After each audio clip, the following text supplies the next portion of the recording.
Episode number 289 of No Laugh Track Podcast. We're here at Acme Comedy Company in Minneapolis. This is Justin Severson, the host.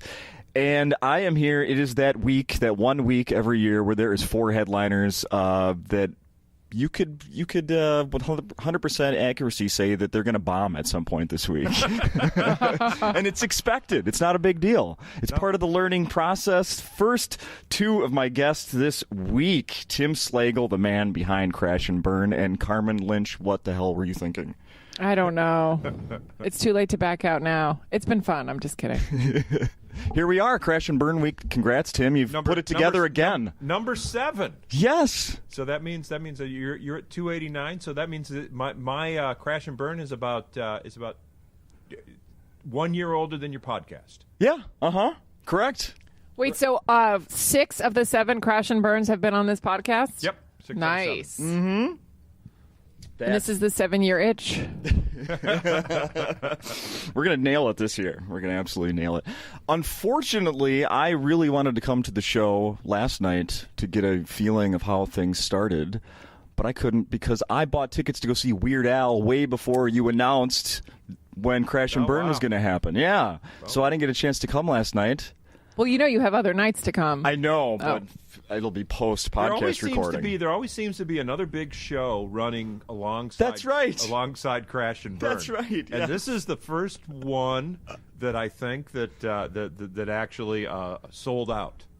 Oh yeah. It's the other shows. The other shows did not fare so well, and they were always a big joke. That's right. Yeah, that's all coming back to me. Yeah, we've talked about that before.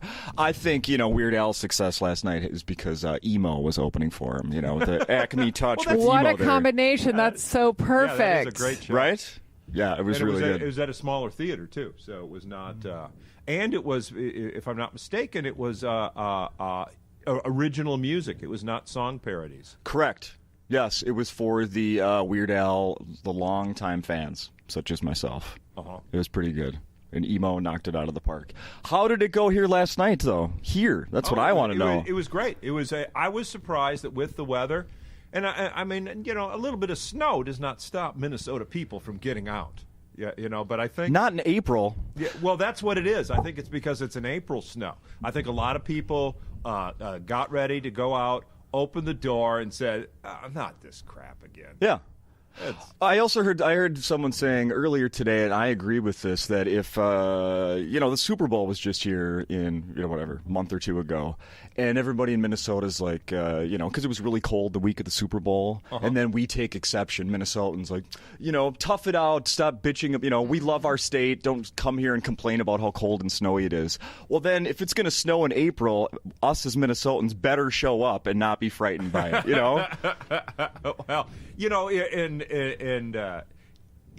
Well, it's Minnesota, we can deal with it. Yeah, then why did you build a roof over your football stadium? Yeah. And a better question this week, since it's opening week for the Twins, why didn't you put one on? Exactly, yeah. It seems to me that the roof is on the wrong stadium. Yes, right now it is. It certainly is. That's where I'm supposed to be 24 hours from now. Oh, wow. Is outside selling beer at that baseball game. Oh, wow. I have no idea how that's going to go. Oh, yeah. There's going to be a lot of people wanting beer tomorrow. Hot coffee. Cold beer. I know. Hot coffee would sell a lot better. Or hot tea, as Carmen just had delivered there. Hot tea. Hot tea. Hot tea. So I want to know, what was the order last night? Everybody's doing new material, Crash and Burn, first night. What was the order? I of course always host the shows. Yes. It's so I always take the bullet, and then Carmen went up first, and then Josh Weinstein, J. Elvis Weinstein, don't call him Josh, and Cy Amundsen actually finished it up. Okay. And it was everybody did great. It was there was very little Crash and Burn last night. It was everyone came with some solid stuff. The audience loved it. I would say that about 90% of the audience knew what they were getting into. Okay, good. Which is fantastic. And they seemed really supportive and really into it. Yeah. Yeah, I even got a pity clap break. Hey! Is that a good thing? I don't know. I don't know either. I don't know if I should just be happy I got it, or if I should regret the fact that they felt a need to give it to me. Well, night one. Take it. Take what you can get, right? Yeah, sure. Yeah, it was cool. I mean, even going up first and have never seen the show, like, there was something exciting about that, too. Just like, what's going to happen and how nice are they going to be? Yeah. Was it random that Carmen went first? Yeah, it's always random. We draw for the order, but we do everyone does a slot twice for 6 shows, and then Friday, second show is a wild card. We actually draw that one right before the show, so no one's regretting it for the whole week. Sure. That's such a good idea to do it that way, though. Yeah. Yeah, no one wants to do Friday. So tonight I close. Oh, okay. So I don't know. There's more pressure to close than there is to open, so we'll see. You think so? I mean, I'm just joking around, Yeah. but I mean, clearly it's still new jokes, so, who cares? But Now, I know, obviously, since this is Tim's baby, how you got into it, but Carmen, how did you get approached for this? Mr. Kostaki, amazing comedian, referred me to Tim. Yeah, when he was in, I'm not sure which one he was in. Was it 3? I'm guessing 3. Yeah. I'm Wasn't last year. yeah. Pardon me, Kostaki, for not remembering it exactly. But he recommended Carmen, Oh, okay. and I looked up her stuff, and I said, yeah, she'd be perfect. She'd be a great fit. And it was this year that had a slot open. So Yeah, okay. I approached her, and Here we are. Now, last year, Emily Galati participated for a second time as a last-minute replacement. Yeah. People don't remember that. Is she from here? Is that why? No, she had... I think she is now. Yeah, did I put that together correctly? Is she relocating here? I think from she what is. I've seen on social media? Yeah. I think she's living here. I think Very cool. She has actually been here. She's actually been here she did one crash and burn, but I think she's been here every week because she does colleges, and the routings have always taken her in this area. Yeah. Around this time of year, so she's been here for everyone. She was going to be here for last year, and when we had a dropout. It's good news and bad news. The good news is you're getting that second crash and burn you've been bugging me about forever. The bad news is it starts tonight or tomorrow or whatever it was. Now, put yourself in that situation is what I'm getting to, Carmen. Now, you've known, I'm assuming, for months now that this was coming up. Could you imagine finding out Sunday, being asked Sunday, hey... I mean, the idea of writing new jokes is something I do most of the year, but to put them together and actually find the ones that you want to do that are in that notebook that you haven't looked at for a long time, that's the hard part, I think. Sure. It's just finding them. Since you found out you were doing this, what kind of preparation did you I procrastinated until like a couple days ago, and I'm like, where are my notebooks? Because I have the material that I've never done, but I just didn't know which ones I wanted to do. Because, that changes. It's just like I have to be in the right mood for the right joke and Sure. stuff. But even putting that 20-minute set together is fun, even if it's like early in the week. You know what I mean? Sure. Could you imagine doing something like this and like in New York? You're living in New York right now? Yeah. Could you imagine doing this there? I mean, it's the thing that's different about this show is that it's a really good room because, these kind of shows you do at a bar and there's no pressure. And it's it's one pay? night. Would there be pay? No, and it wouldn't be paid. So, I mean, you can do new material on shows, but it's like 7 minutes. Yeah. And it's one time. And then, like I said, it's just this like little dungeon bar. But to do it at like one of the best clubs in the country and do it all week and all that stuff, that's what I think makes this so exciting is that it can sell out. Yeah. And, most of the time you're doing this for 20 people in like a side room of a bar with an audience that knows what they're getting into. That's probably the most amazing thing about this week. Yeah, is that they know what it is and they're in. They want it. They want to see new stuff. Have you? I was gonna. So before we started recording, I asked Tim if you have talked to David Crow. David Crow was my guest last week. He headlined here last week at Acme, and he did some recording. And I asked him, because Crash and Burn came up, and I said, is any of the Crash and Burn material making into this recording? A lot. of his Crash and Burn material, Tim. Wow. Was in his recording last week. That's great. Huh? So there you go. I helped him write a CD. Yeah. CD or video, did you say? Video. Okay. Video, yep. Not sure where it's going to end up. He was saying it may just be something that he saves to show people of what he's doing now to get other gigs, but yeah. No, it was probably the biggest accomplishment, and I think he was 5. I believe he was Crash and Burn 5. Okay. And it was probably the biggest accomplishment. He put together like a 45-minute set.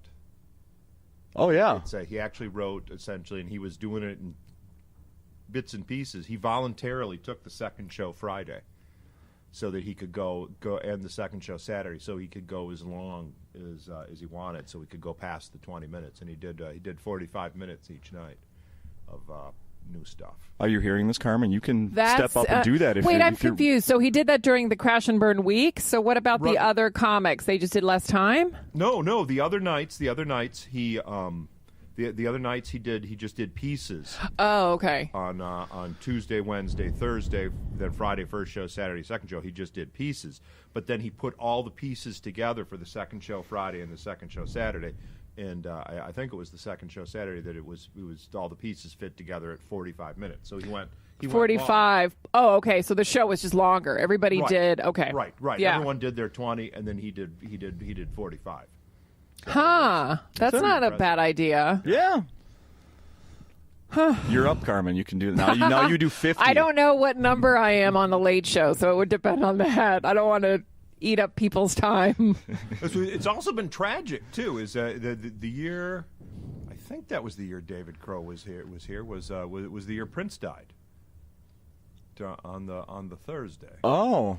Was it during Crash and Burn? Crash and Burn, yeah.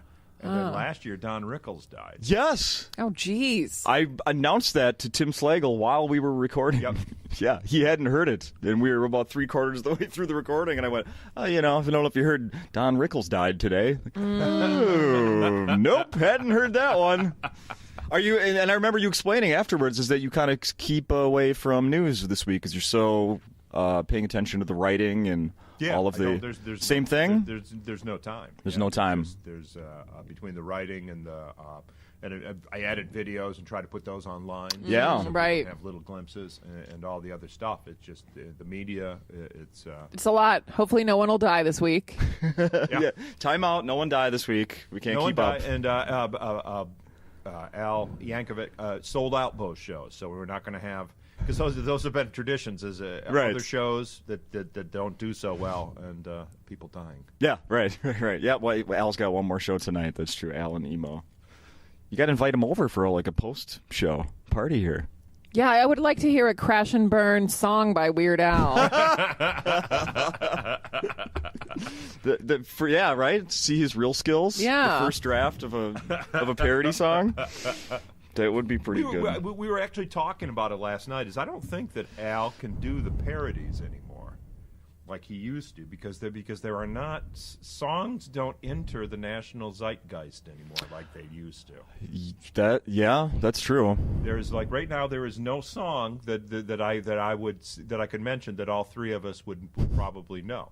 It's been released in the last year. Yeah. It's harder now to get that. You're right. Yeah. Just like TV shows, like it's not Seinfeld anymore. Everybody's watching different things. Right. It's all fragmented. Yeah. Whereas it's when he was doing Michael Jackson and Madonna songs. Everyone knew those songs back and forth.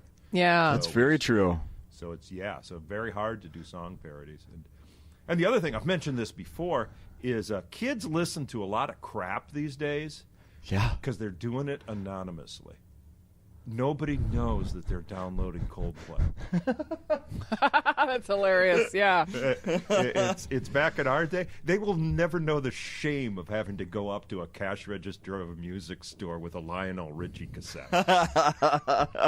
And like people in the line staring at you like, why is he buying that? Yeah. Well, the guy at the cash register rolling his eyes like, oh, good choice. That's true, Tim. And also the days like before cassettes or CDs, that album cover, there's definitely no hiding that from just by size alone. Like, I see it's Lionel Richie. You can't really hide that thing.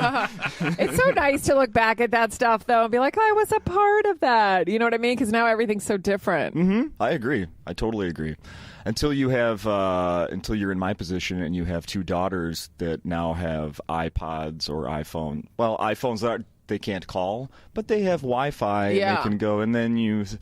Every waking moment, I'm worried what they're looking at. Yeah, I think that's the reason why the kids nowadays vape, because they don't have albums to roll joints on.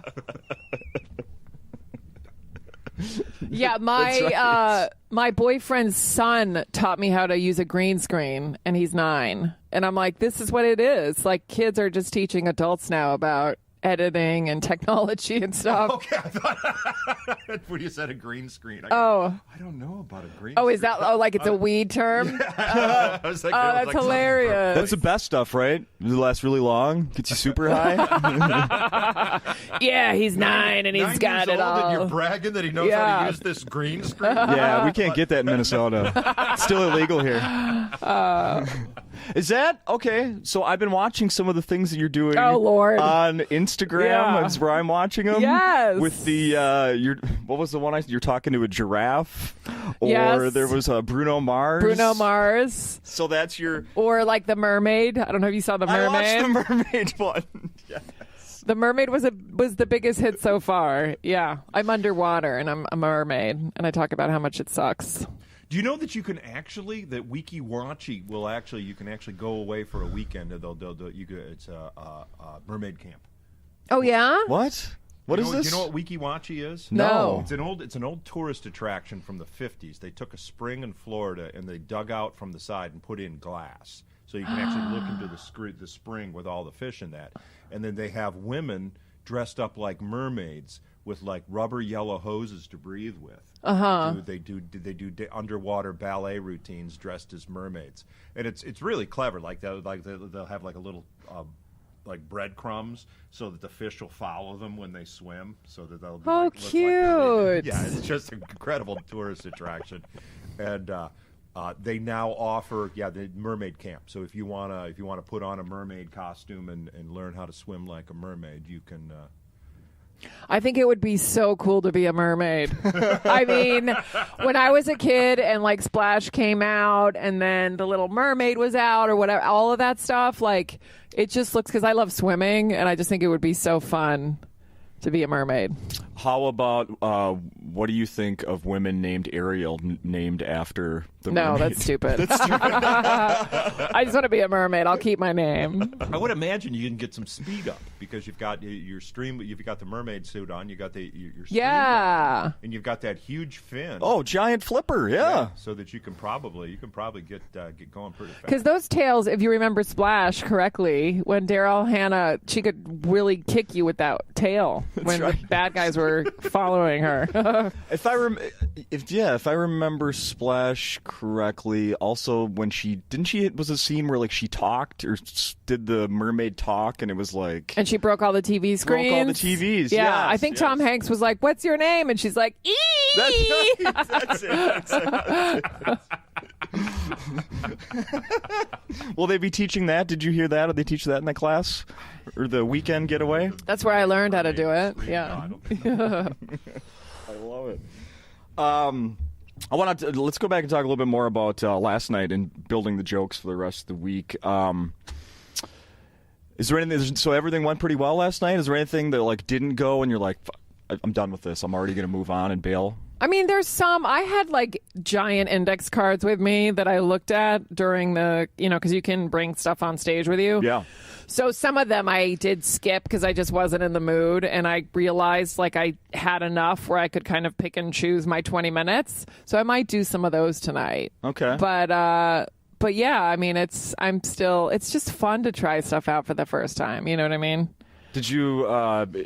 Where were you last week? Were you back in New York last week? Last week I was in New York. New York. Yeah. Did you tell people like, yeah, I'm going to Minneapolis to bomb? No, I don't know. I didn't say that, but I see it as just kind of a good thing. I don't know.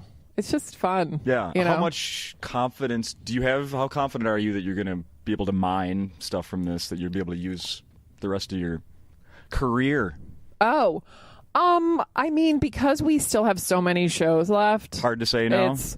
I have hope still. You have hope still? Okay. And I think like they're still really kind because they know it's early in the week. Yeah. We'll see. Maybe by Thursday I'll have a better idea. Thursday or Friday. Sure. It was 2 years ago. It was Crash and Burn 5. It was Tuesday night went so well that we came in cocky on Wednesday. Okay. Ooh. And, yeah. We said, "Oh, this is gonna be easy. We're gonna get 20 minutes apiece, easy out of it." And they just handed our butts back to us. Really? On Wednesday, and then how did the rest of the week go? Wednesday. Thursday, we were all up at dawn writing. But that's good. It Yeah. went fine after that. But Yeah. that has never happened before, where Tuesday to Wednesday was just where Tuesday was just killer, and Wednesday just suffered. And you said tonight was sold out, right? I believe tonight. So that'll be an interesting. I mean, yesterday was pretty full for the snowy day, but it'll be interesting to see how it goes tonight on a full. I believe there is a corporate party tonight. Oh. That might be a bit of a challenge. Yeah, those are challenging. Because I don't think that the corporate party said, "Oh, let's do our corporate event. Let's plan our corporate event the week of Crash and Burn." So. I was here a couple weeks ago and I picked up on that there was a group in the Frontier that were by definition a group. They were all together. I picked up on it because it just seemed like there was this space of people that they weren't going to laugh. Yeah. That they were like, nope. If he's not going to laugh, I don't know who it was that was the leader that wasn't laughing, but it just seemed like that one person wasn't. So we're not gonna. Yeah. Have you experienced? I'm sure you guys have experienced. I've experienced that on good jokes that work and they don't laugh. So I can only imagine if their boss is here and they don't find it funny and they don't want to laugh, or it'll reveal something about themselves if they laugh. I don't know if I mentioned this on a previous podcast, but my funniest corporate event that occurred here while I was working, some guy got so drunk that he was sitting right there. I still remember it. I heard water running, and I thought that a pipe broke backstage. And I'm looking around, and I don't see anything. But I mean, I hear water splashing, and I look. No. And there's a puddle underneath his chair. He has soaked his pants, the chair, and it is just streaming down into a puddle underneath. And I went, "Oh my God!" And I was making fun of him because he was like dozing off.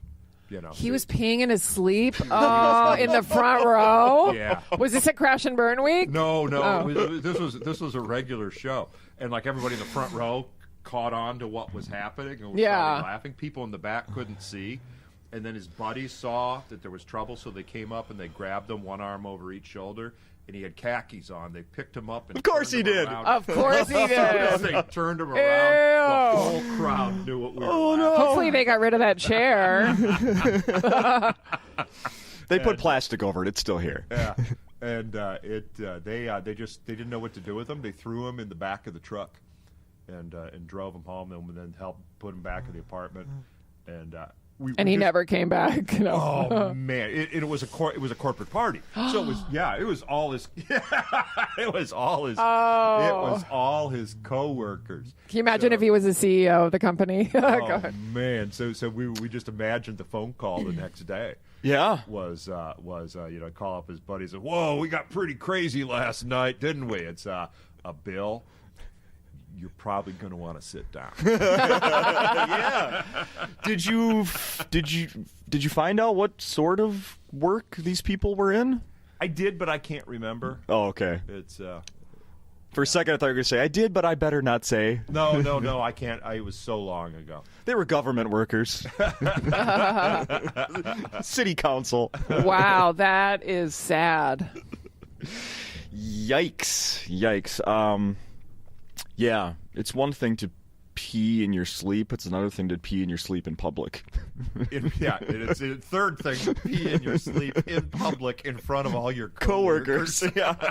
That's almost more sad than like peeing at a show. Because one time I did a show and a guy peed in a cup. So at least he was trying to be like good. How did you find I didn't know. out? I was opening for Jim Norton at Caroline's, and Are you blaming this on a Jim Norton crowd? Is that what you're saying? They were. I remember a great. I'm sure they were a great audience, but after the show, someone told us that this guy got in trouble for peeing in a cup. But at least that guy tried to pee in a cup. Yeah. Yeah. They just didn't want to miss the show. Yeah, you know. Probably a truck driver. Oh. Yeah, they're good at it. Oh yeah. Yeah. The truck drivers normally have lids on those things, though. Then they toss them out the window. Isn't that the deal? Yep. Ugh. That's disgusting. Don't drink apple juice you find in a ditch. No. Gross. No, sir. No matter what temperature, do not. Is doing this crash and burn? Is it sort of like it kind of throws a deadline into doing comedy, right? It's like you got to be ready with your 20 minutes of material. Right? Yeah, it does. Because on a normal week, you can just show up with your same stuff and don't really have to. Yeah, you just mail it in. Yeah. It's expected on Tuesday. I didn't think I had it. Really? I procrastinated too, and I was pretty sure that I was gonna have to stretch. I was shocked actually when the lights came on. That I actually had. Yeah, it comes up pretty fast. Yeah, and I think, most comedians, I would think, like when you're trying new stuff and you're adding, stuff that comes off at that moment on stage that you didn't write down, so that adds time. Yeah. So then you're like, oh, the light's on. I can leave. Phew. Did you pay attention, Carmen? Did you leave out your phone to see where you were with time? Or I leave it out because I record it. Yeah, but the recorder has a giant clock on it. So when I looked at my notes for the next joke, I saw, and the first time I looked, I think it was at 7 minutes because I was holding my paper, so I put it down to get the next piece of paper. Okay. And I was like, that was 7 minutes already? and that was good. I thought it went by pretty fast. Okay. Oh, that's good. That's really good. Yeah, it's weird how 20 minutes can seem a lot longer in different situations. Yeah, and I like that it forces you to to work, because now tonight it's not like we're done. We have to go over what we did last night and figure out what worked and what doesn't work. In a regular headlining weekend, you might just be like, oh, I'm just going to do the same stuff or whatever. Right. How are you with, do you normally write with anyone else or do you share your jokes? No, what you guys are doing here? It's weird. I usually write just on my own. Sometimes I'll be like, is this funny? Right before a show, I'll be like, does this idea?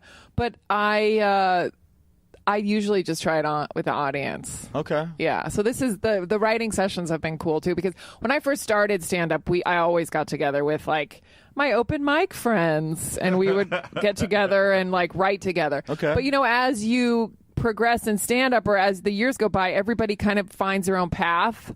One person's doing colleges more and one person's on the road. So you're not, that same group isn't together. So you kind of have to find your own ways to work. Sure. So the workshop part of it is kind of fun too, just because it's different. Brings you back to kind of the beginning of your career.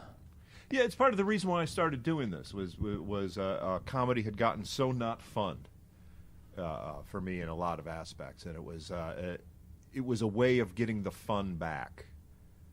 And it's definitely a fun week. Yeah. It's a work week. It's it's productive, but it's fun.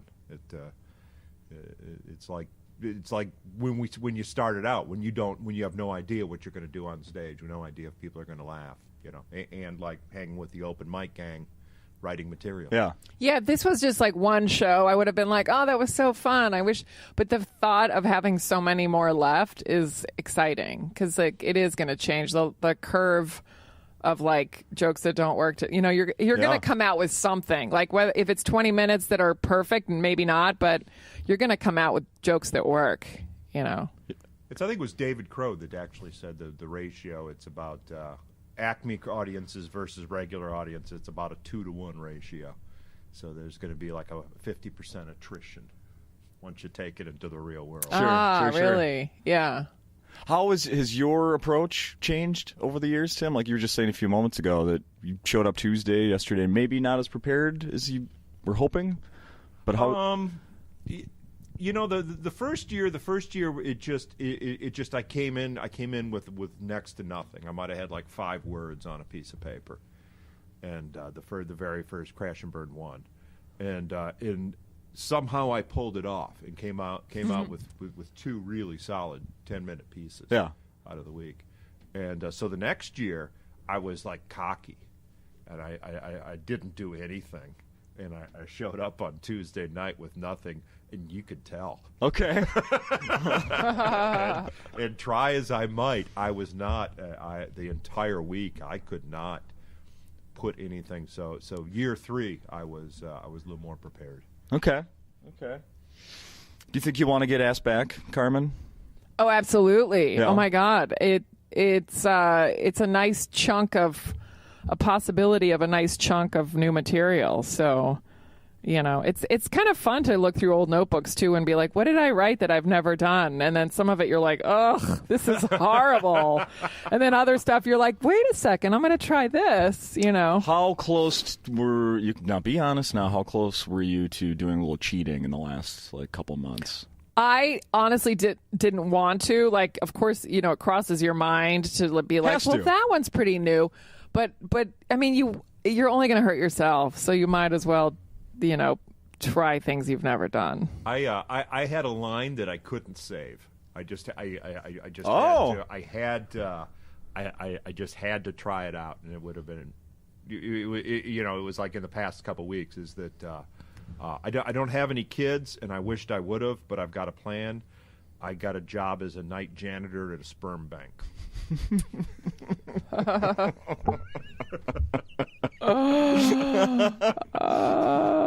year from now, there's going to be I'm going to have hundreds, and there are going to be a lot of disappointed lesbian couples. Oh, jeez. That's great. Who realize their pre-med concert pianist is just a guy who can tell a good story, can really hold his liquor.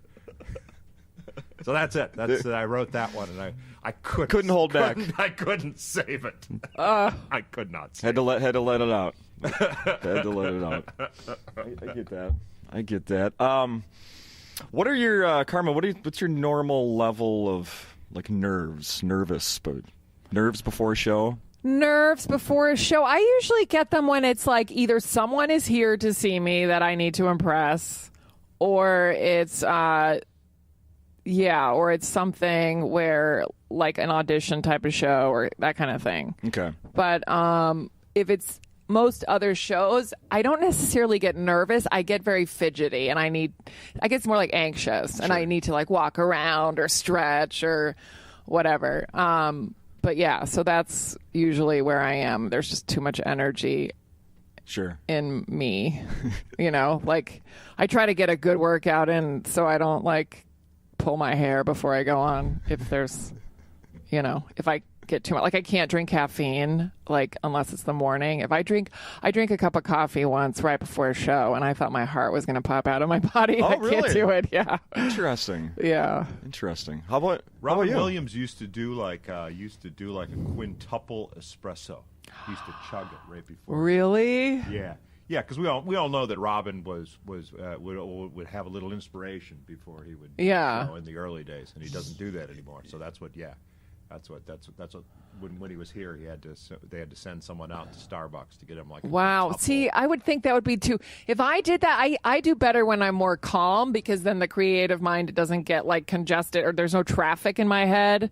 I am even just being like a little sleepy is okay. Really? Then I'm relaxed. Yeah. Yeah. That can certainly help. That's more your style, though. Yeah. Your style is paced, whereas Robin, it was manic.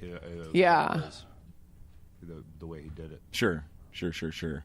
Let me look at the time here. I should let you guys go. We got another podcast to record. Yeah. What anything else we should be mentioning, Carmen? If you did anything we need to keep an eye out for, any acting or anything? Congrats on Sirius XM naming your album #1 for the year. Thanks. Very cool. Thank you. Hopefully my next one will have crash and burn jokes. Yeah, I mean, I've got some things I'm working on, but hopefully next time we can discuss them. But we'll see. I don't know. Nothing. Right now I'm just touring a lot, so. Okay. I know you've traveled a lot in the last year, like normal. Yeah. Yeah, it's been a lot of overseas stuff, which has been fun. Awesome. So, Okay. yeah. I've got another podcast. If Yes. the listeners out there want more of Slagle, Rule of Three. Yeah, a little change. Going into its third big year. It's no, we don't mention the change. It's we did it like radio, where people just disappear. It's radio and the mob. People Guess what, disappear Tim? And you don't talk about it anymore. I know a lot about that. I know a lot about that. Tons. Firsthand. So, yeah. Sometimes people just do it like that. But, yeah, it's a great show, and people should check it out. Rule of Three. I like it a lot. Thank you, guys. Good luck. Thank and you. I'm going to do my best to come see one of these shows the rest of the week. Looking forward. And laugh. Thank you. Yes, and laugh.